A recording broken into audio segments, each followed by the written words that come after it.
I have already discussed about how much I really loved Run with the Wind, and why it's really an outstanding sports anime. However, I wanted to make a separate video about a certain different topic, or more or less about certain characters that I came to love a ton at the end of Run with the Wind. And if you couldn't tell by the title, it's Kakeru and Haiji, and why these two shining lights really made Run with the Wind such an amazing series. When you first start off with this series, both of these guys are easily polar opposites of one another. Kakeru believes that numbers are the most important thing when it comes to running, while Haiji believes that everyone going at their own pace is fine, whether or not they make a huge improvement or not. And well, neither one of them is wrong with their own ideals of how they should improve each other. Kakeru is correct when it comes to track numbers are always important and should always be improving, and are big determinations whether you'll be successful or not in the field. While Haiji is also correct because everyone needs to go at their own pace, and if you force someone into a certain mindset, it could lead them to burnout, and then possibly turning away from the sport as a whole. Both ideals aren't wrong, but where these ideas stem from is what's important, because it lays the foundation for both of their ideals and their way of thinking when it comes to running. As we know, Kakeru during high school was easily the best runner on his team, and had the numbers to back it up, as well as the medals. He would get all the praise anyone could want for someone in his position, but he was treated differently from everyone else, because he was just better at running than them, and this made Kakeru uneasy. You can tell with the way his body language was, but also he would try in his own way to encourage others on his team. Sure, it didn't go as he planned, but at least he was trying. However, it got to a point where a teammate of his was going to get X'd out of the team because he wasn't all that good at track. But to top it all off, he got injured while doing so. The coach said a few things that I don't think a coach should say to any of the players, but at this point, Kakeru lost it and beat up his coach. You can tell Kakeru was holding back a lot throughout his tenure in high school, and this was like the tip of the iceberg that really broke the camel's back. Yes, he was the best player on his team. However, all he wanted was to be treated like everyone else, and not put on some pedestal or throne as a model. Kakeru's belief and numbers are what's important isn't wrong, but it's the validation that you get that you belong here and now.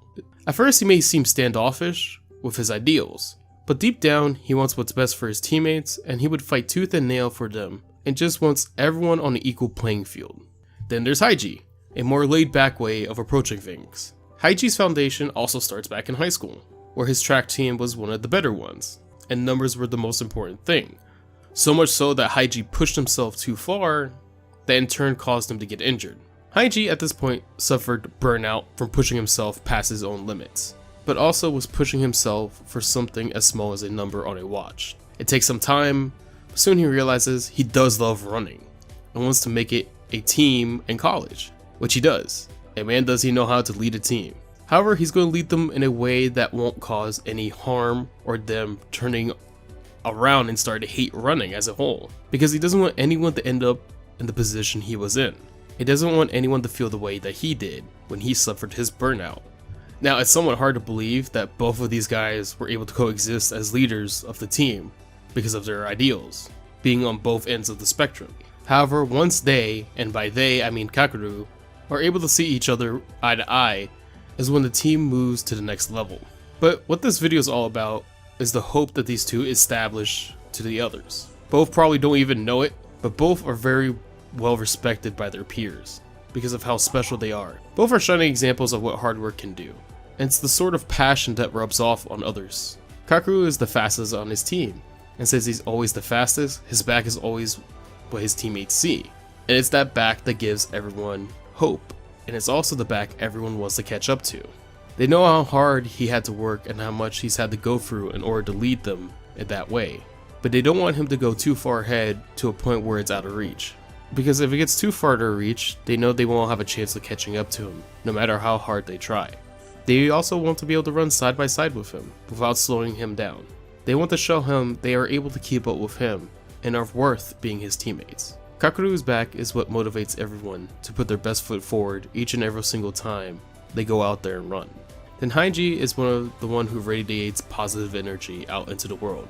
He motivates the team just with his pure passion he puts through, and his love and care he has for everyone is unmatched. Just like Kakeru, his back is a ray of hope for everyone.